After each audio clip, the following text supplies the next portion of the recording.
দর্শক বন্ধুরা, বান্ধবীরা, হ্যাঁ, তো আজকে তোমাদের দিদি মানে শাক করবে, কুমড়ো শাক।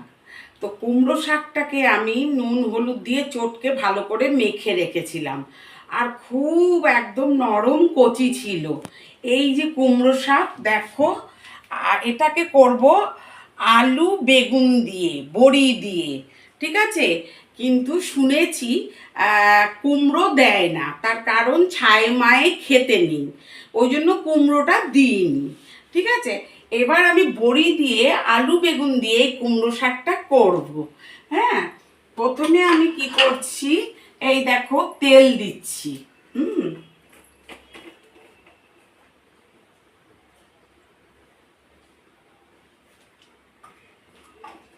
তেল দিলাম।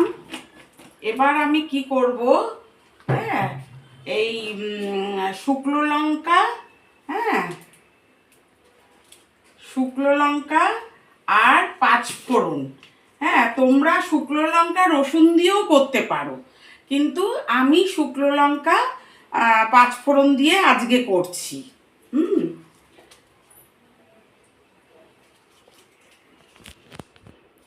এই শুকনো লঙ্কা পাঁচফোড়ন সোমবার দিলাম। আর এই দেখো বড়িটা ভেজে নিচ্ছি, বড়ি, হ্যাঁ, বড়িটাকেও ভেজে নিচ্ছি।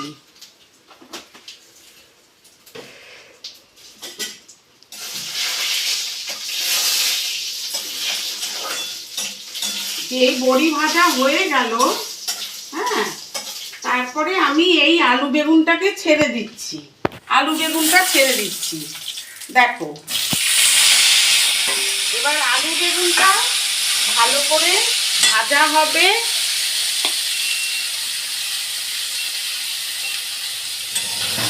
এই যে আলু বেগুন আমি ভাজছি, বড়িটাকে আর তুলে নিলাম না, আলু বেগুনের সাথেই রয়েছে। তো এভাবে আমি করছি, তোমরাও এভাবে করো, হ্যাঁ, দারুণ লাগবে, দারুণ।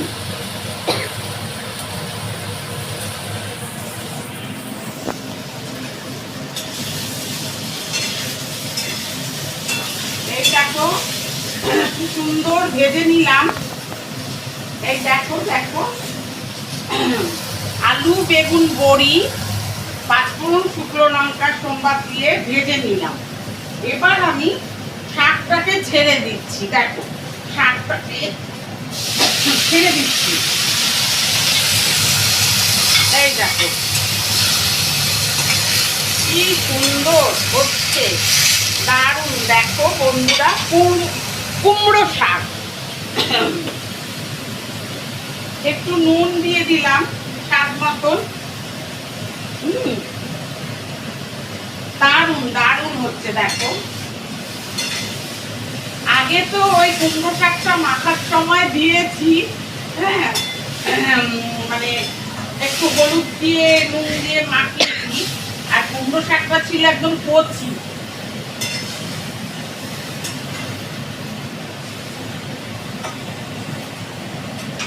দারুণ করে দিদি করছে, তোমরাও এইভাবে দেখো।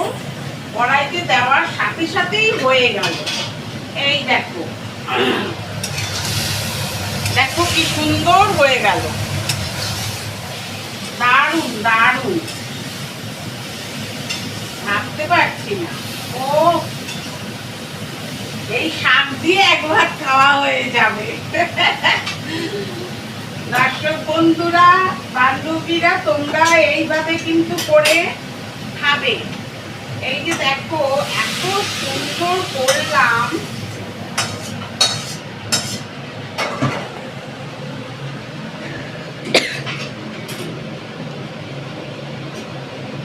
এই দেখো কি সুন্দর করলাম, এই যে কি সুন্দর করেছি। কুমড়ো শাকটাকে প্রথমে আমি হলুদ আর নুন দিয়ে চটকে রেখেছি, কচি একদম, মানে হাতে মাখতেই গলে গেছে। তারপরে আলু বেগুন দিয়ে, বড়ি দিয়ে, পাঁচফোড়ন শুকনো লঙ্কা সোমবার দিয়ে আমি এটাকে করলাম। তোমরা এক্ষেত্রে তোমরা কালো জিরে রসুন ফোড়ন দিয়েও করতে পারো, আমি করি। হ্যাঁ, আমি দু রকম করি, কিন্তু আজকে আমি এভাবে করেছি, দারুণ হয়েছে। সবাই খেয়েও এভাবে করে তো মানে আমি খুব খুশি হব এভাবে করে কুমড়ো শাকটা খেয়েও। আর ছোটদের বড়দের, হ্যাঁ, আমার সম্মানিত ব্যক্তিদের সবাইকে, ভাই বোনদের সবাইকে আমি একটা নমস্কার জানাচ্ছি। হ্যাঁ, ভালো থাকো, সবাই ভালো থাকবেন, হ্যাঁ, সুস্থ শরীরে থাকবেন। আর কমেন্ট, লাইক, শেয়ার অবশ্যই করে দেবেন। ভালো থাকুন, টাটা।